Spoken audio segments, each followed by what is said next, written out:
บ่อายเกิดมาหลายปีจริงเท่าแอบมักนงเหงา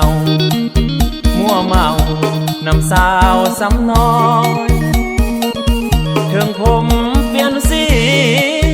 แต่อายฮักเจ้าเกินห้อยลงมักเด็กน้อย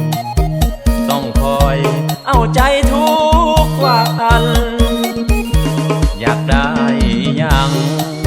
เสื่อนสั่งอายสิหายซอยแหวนกำไลพร้อมซื้อให้แม่ยอดจอมควันไอโฟนลูลาเพื่อนน้องลายอมเบิดส่วนเงินแสนเงินพันไอ้นานยอมทุ่มสุดตัวแต่คาดบ่ถึงว่าวันหนึ่งน้องมาเปลี่ยนใจเจ้าไป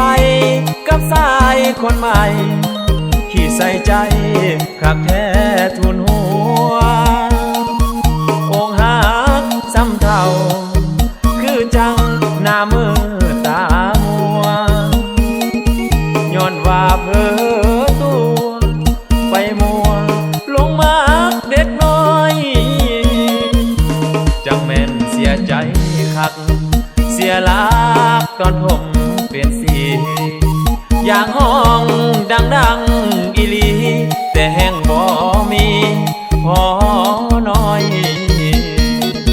ผิดหวังซ้ำเท่าได้แต่ซึมเศร้าเงาง่อยย้อนว่าเด็กน้อยตัวคอยจนว่าหมดตัว